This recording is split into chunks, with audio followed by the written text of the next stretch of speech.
Yo, what up, guys? It's your boy Kofi with Kale Sports Talk back out with another video.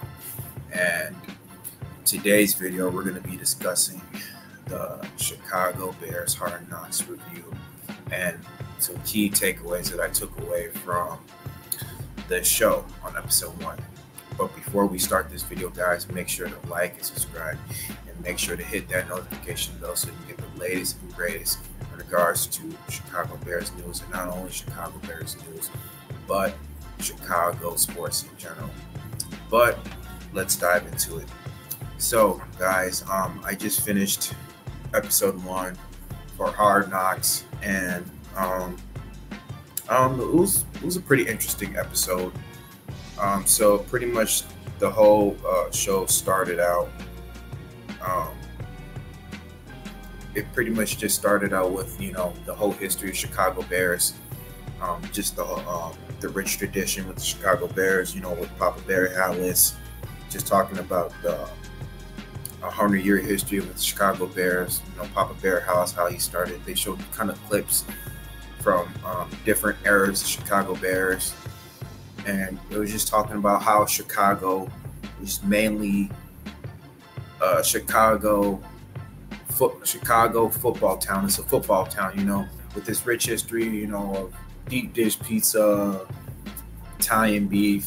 That's how they kind of started out, And another thing that was kind of interesting in the show was when they got that Bulls announcer, that old Bulls announcer, to kind of announce Caleb Williams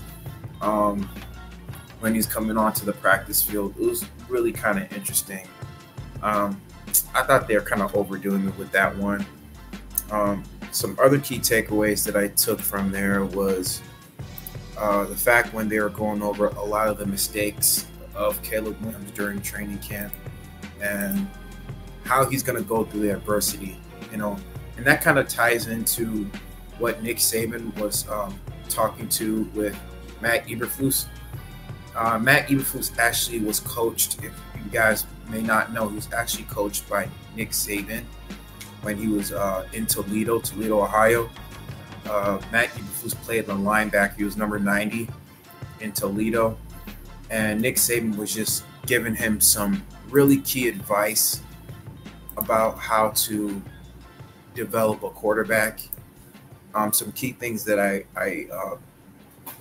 wrote down here is that Caleb Williams, he talked about how Caleb Williams was coming into the draft with all the hype surrounding him, how he was a generational talent, how he had this live arm, this cannon of an arm, him being compared to Patrick Mahomes, and people are going to put all these lofty expectations on him. But the one thing that you always have to be constant with when it comes to developing quarterbacks is that you have to embrace the mistakes that he is going to be given, because whether people like it or not, Caleb Williams is definitely going to get criticized. And the one thing that also stood out to me is that he said that you got to be a transformational leader. You can't be a transactional leader, because when you're a transactional leader, you're always going to be looking for the good plays. You're always going to be looking for the results.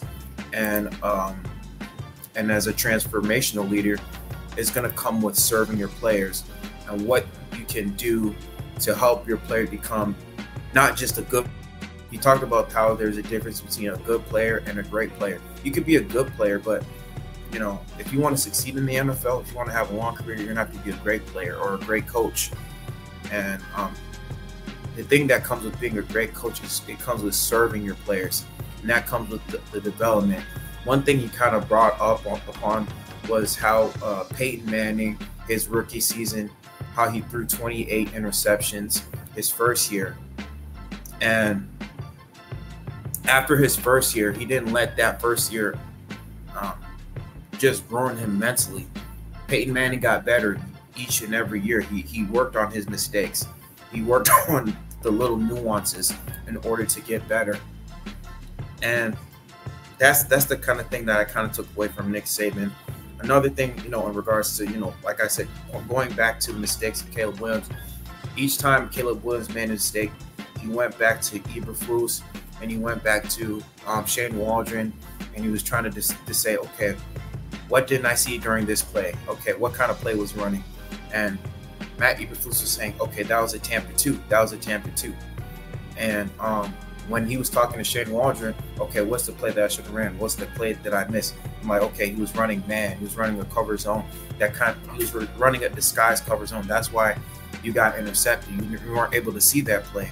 And you could definitely see the difference between college and the NFL. Like, it's like when he was making those tight window throws, he thought that the cornerback wasn't going to make that play, but the cornerback was able to make that play. That was the difference between there. Another thing that I also took away from this, Matt Eberflus talked about winning habits make you a winner and losing habits make you a loser. That's one thing he also pointed out to a lot of the guys at when he had all those 90 players that came in the auditorium at Halas Hall. He was kind of talking about how you need to develop winning habits, and if you want to become a winner, if you want to be successful, develop those winning habits so you can win, which is pretty interesting. Another thing that was really funny was Theo Benedict. This guy, he's an international player from Australia. He's saying, proud to be an American, and the dude like literally just took his clothes off into his underwear. That was pretty disturbing. I did not really want to see that. That guy is pretty much a character in the show, so that was pretty interesting. I'm trying to not make this video too long. Another key takeaways that I also got from there was DJ Moore's contract. They did DJ Moore's contract during training camp.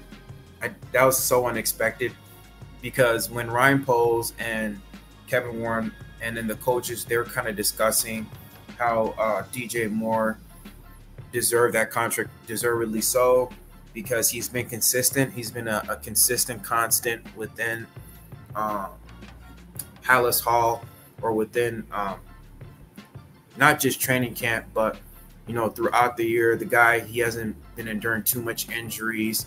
He's been very consistent. He's been on the field each and every game. And Ryan Poles was just talking about how he kind of deserved that contract. They met with him and his agent. Both parties agreed to the numbers. It was $110 million guaranteed. And after he signed his contract, him and Keenan Allen, they're just joking about his whole contract. I'm like, yeah, man, yeah, you deserved it. And so that was kind of a funny thing. And one more thing I also wanted to talk about, they also highlighted the Hall of Fame game. They talked about, Colin Johnson and Brett Rippon, how Brett Rippon was able to operate the offense. And toward the end of the show, Colin Johnson and I think it was this tight end, I think his name was Steven something. I don't remember his last name, but he was sitting with one of the tight ends. He was just kind of discussing about, relishing that moment and how much time it took to get back to the field, how much time it took for him to get back on the field, and how he was just relishing in the moment of getting those 2 touchdowns within those games. He was very grateful for it. And so those are some of the key takeaways that I took from the show. Another thing, they're kind of highlighting Matt Eberflus's wife, and how Matt Eberflus's wife wanted Matt Eberflus to grow that beard, to keep that beard, because it made him look kind of like, stand out, more swaggerish, And they also highlighted, Simone Biles, Jonathan Owens' wife, Simone Biles. And another thing they also talked about was another thing that they also talked about. Yeah, that's pretty much all that they talked about. But I thought it was a good episode. It was pretty much just highlighting more of just Caleb Williams and more of the offense. They're also talking about one more thing. They also talked about the slip and slide, how important it is for a quarterback to always slide, because to avoid injuries.